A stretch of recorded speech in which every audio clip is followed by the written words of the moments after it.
50 miles an hour, not a single vibration.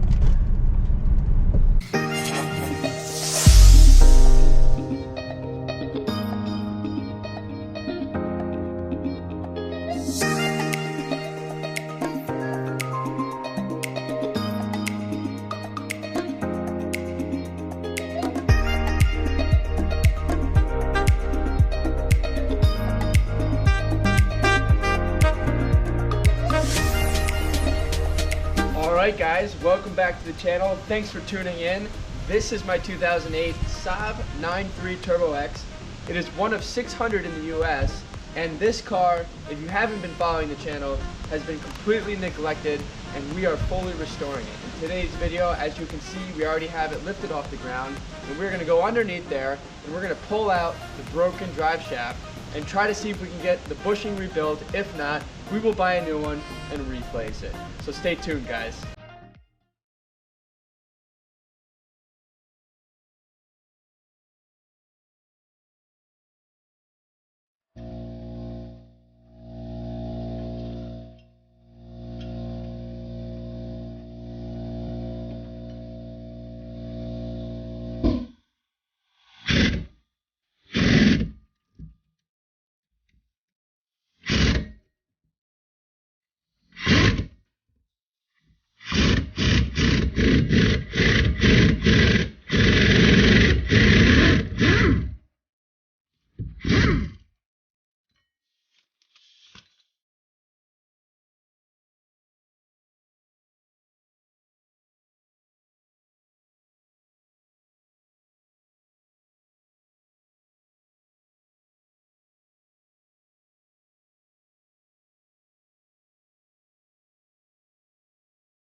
Alright guys, now that we have all those bolts taken out of the drive shaft there on the rear diff, there are two brackets that go along the drive shaft to the front of the car, and it uses a 13mm bolt to hold those brackets into the car. So we're going to go ahead now, take our 13mm socket and undo those. So check it out.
Alright guys, so before I hop into the next little section of this video, in the beginning of all of this, I thought that I was going to be able to pull down this drive shaft and possibly get it rebuilt. However, Murphy's Law, Murphy's Rule, whatever can go wrong will go wrong. So that is kind of what happened here. If you haven't been paying attention to this video here in fast motion, because I know that's what this is going to be in, one of the bolts broke before I used the impact gun. So I was using a hand socket and it snapped one of the bolts. So that being said, I've been like trying to drill out the rest of that screw and whatever. Anyways, I took the wheel to cut it, and I shaved right before the differential bearing part comes into play, and I just cut off the shaft, or cut enough of the metal through to release that one screw. And now I finally broke the shaft free from the differential on the rear. I'm going to show you now me disassembling the rest of this. And that being said, I'm going to go ahead and clean up the rest of that bolt that's still in there. I left a little bit of meat on there, so when the rest of the drive shaft pulls out, I can probably just simply unscrew the rest of that bolt or whatever it is that's in the way. And since Saab recommends new stretch bolts on the new drive shaft, I'll just go ahead and order the new stretch bolts when I order the new drive shaft. And we'll go on being happy. So let's go get into it. There you go on the rear, guys. And it goes all the way up to the front here, to the front transmission. So we're gonna go ahead and move this stuff out of the way and get it prepared to pull down.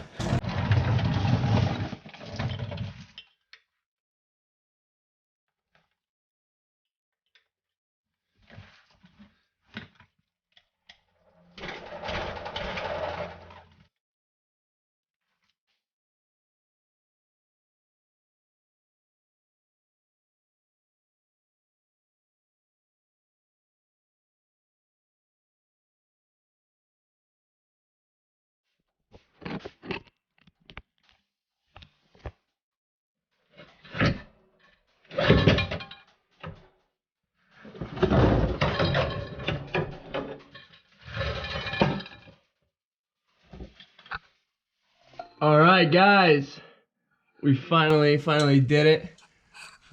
This is probably much easier when you're not in the garage floor. However, that's where we are and that's what we're dealing with. Drive shaft is now out. Let's go inspect this bad boy. You don't even know how it feels to not be under the car struggling with this thing. It wouldn't have been that bad if that one bolt didn't break in the rear of this whole thing, but here we go. Here's the front. Obviously everything here looks normal. Nothing's really wrong or leaking. Going towards the midsection here, you can see obviously the rust on this, but look at this bushing, not in the healthiest condition. That being said, this rear bushing right here is completely shot. As you can see, it's literally not even attached anymore to the bearing. And this was for sure what was causing the vibration driving 20 miles an hour plus. There's the rear, obviously a little bit mangled since I had to work on it. You can see where I cut right here to get that one bolt free. And as soon as I did, the whole thing came flying down. So I'll go inside to the back of the drivetrain now and check that out. Let's do it. Make sure that when you're removing those rear stretch bolts, you use an impact gun. You don't do it by hand to avoid cracking these things because obviously they're pretty delicate. All right, and here is the rear drive shaft, and there's the bolt, the rest of the bolt that was not cut out. And as you can see, I'll just take a little pliers to that and pull the rest of that guy out. And I didn't do any real damage here, just a little scrape, but shouldn't do anything wrong. Everything looks good. And should be good to go here. What I actually want to do is take this thing for a drive to make sure that there's no more real vibrations going in the back, because obviously we can drive this car without the drive shaft in there. It's just going to be your normal front wheel drive Saab at this point. So let's check that out.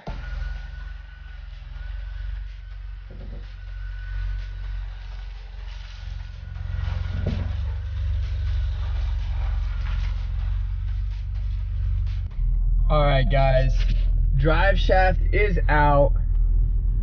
Let's take this thing around the block now that we're just front wheel drive and see if we're still getting that wacky vibration in the back.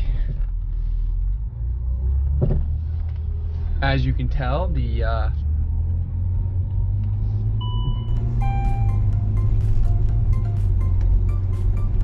rear suspension is a little shot.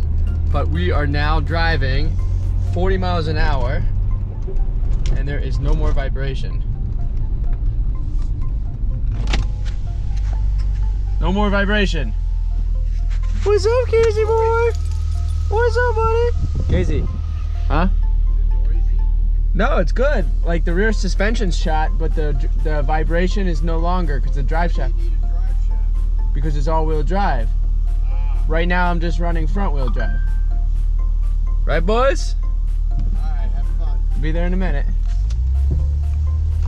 Alright. We have officially No more vibrations in the Turbo X, minus a loud rear suspension there. It just needs struts, so we'll get that taken care of.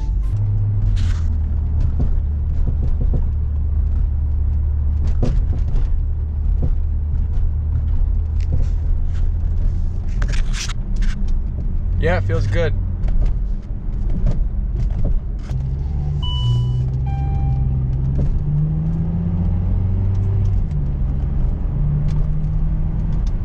$50 miles an hour, not a single vibration.